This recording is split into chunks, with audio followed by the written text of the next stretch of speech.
The testimonies featured on this channel are presented as received, reflecting the personal experience and perspectives of the individuals who have generously shared them with us.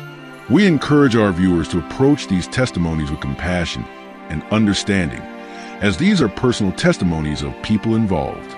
We also encourage you to always refer to the Holy Bible and the teachings of Jesus Christ and his apostles for guidance. The mind often clings to what it knows. Beliefs shape how we see the world, how we understand life, and even how we prepare for death. But what if death itself shatters those beliefs? Imagine dedicating your life to a faith, trusting its promises, and believing with every breath that the moment you close your eyes forever, divine hands will welcome you. Now, imagine waking up somewhere else. Hamza was a man of faith. He never doubted. His devotion ran deep. His prayers were sincere, and he lived with the certainty that Allah would protect him in life and reward him in death. But nothing prepared him for what happened when death came. This is not just a story. This is Hamza's journey to the edge of existence and beyond. A journey that stripped away everything he thought was true. A journey that left him questioning not just his faith, but the very foundation of reality itself. Let's hear from Hamza. I was born in Kabul, Afghanistan. My childhood was simple: prayers, Quran recitations, and obedience. My father was a religious scholar. His words shaped my mind, his beliefs became mine. I never questioned. Faith wasn't an option. It was life itself. When I was 27, I joined a group of men traveling to another province for work. The roads were dangerous, but we trusted in Allah's protection. One evening, as we rode in the back of a truck, an explosion ripped through the air. The next thing I knew, I was thrown onto the dirt. Pain shot through my body. My ears rang. I couldn't move. The others were screaming, but their voices started to fade. My body felt heavy, my breath shallow. Then silence. I knew what was happening. Death. I whispered the Shahada, believing this would be my passage into paradise. I waited for the angels. I waited for the light. I waited for peace. But none of that came. Instead, I found myself standing in a place I did not recognize. It wasn't paradise. It wasn't the beautiful garden I had been promised. It was empty, cold. The ground beneath me felt like stone. But when I touched it, it had no texture. The air was thick, yet it did not move. I tried to speak, but no sound came from my mouth. Fear crept into my heart. Then I saw them, figures in the distance. Not angels, not anything I could understand. They had no faces, no eyes, but I knew they were looking at me. A deep sense of dread filled me. They moved closer, not walking, but shifting, as if reality itself was bending around them. I thought of my prayers, my fasting, my devotion. I called upon Allah in my heart, begging for his mercy. Nothing changed. The figures surrounded me. A voice, not a human voice, not even a voice in the way we know it, spoke. Did you think belief alone would protect you? The words didn't reach my ears. They reached inside me. I shivered. I tried to answer, but I had no voice. The figures continued speaking, their voices layering over one another, filling my mind with unbearable noise. You followed words, not truth. You obeyed without knowing. You waited for a promise that was never given. A sharp pain tore through my body. I looked down. There was nothing there, but I felt it. A pain beyond the body, beyond the mind. My thoughts unraveled. Every prayer I had ever said, every moment of worship, every verse of the Quran I had memorized, it all felt like nothing. A hollow echo in an endless void. This was not paradise. This was not even hell. This was something else. Something worse. I wanted to wake up. I wanted to breathe, but I couldn't. One of the figures moved closer. A shape formed within its darkness. Something like a face, but with no features. A voice, soft yet filled with something I could not understand, whispered, "You never knew the truth." Then, everything around me twisted. The ground cracked. The space I stood in collapsed, folding into itself. I was falling not through air, but through something heavier. The voices faded, replaced by a deep, humming sound that vibrated inside my skull. Then suddenly pain. I gasped for air, coughing violently. My eyes shot open. I was back in the dirt, surrounded by the wreckage of the explosion. A man knelt beside me, shaking my shoulders. My body ached. My head spun, but I was alive. I had died, but I had come back, and nothing was the same anymore. I was alive, but something inside me had changed. The men around me were shouting, calling my name. Their faces were filled with relief, but I couldn't feel the same. I could still hear the whispers. The words of those beings echoed in my mind. My body was here, but my soul still felt trapped in that other place. They helped me sit up, but my hands were shaking. My throat was dry, and my heartbeat felt unnatural. Too fast, too loud. I looked around. The truck was destroyed. Blood stained the ground. Some of the men who had been with us, they were gone. Their bodies lay still, broken. But where were they? I had died. I had gone somewhere. But where had they gone? Panic grew inside me. I searched their faces, waiting for something. Angels, spirits, a sign of their souls departing. But there was nothing. Just silence. Just bodies. My whole life, I had been told what happens when a person dies. The angel of death comes. The soul is questioned. The righteous find peace. The sinners face torment. But I had seen none of it.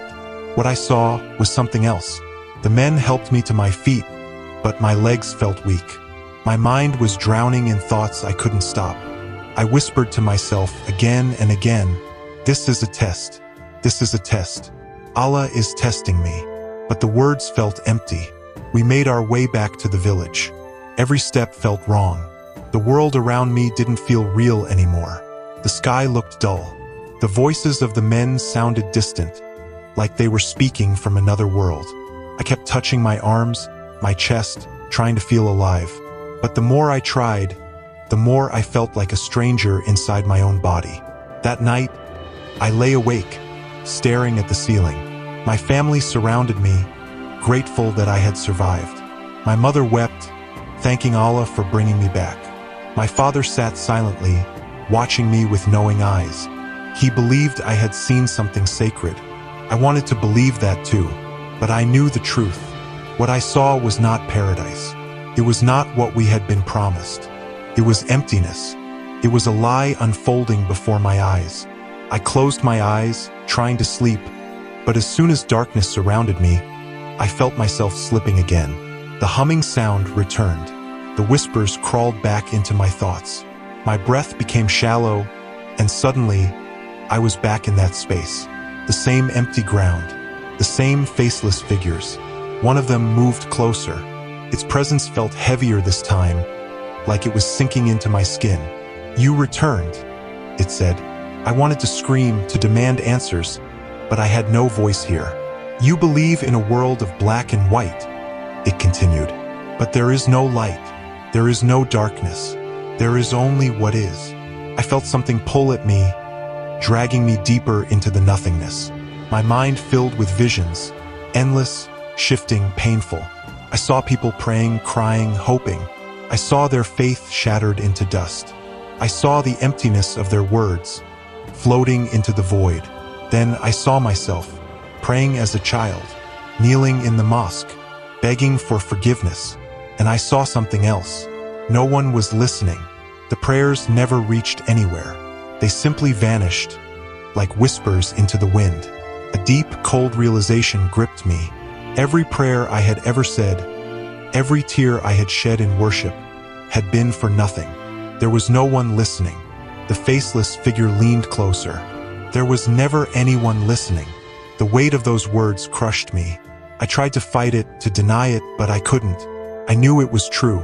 I had felt it. I had seen it. I woke up gasping for air, drenched in sweat.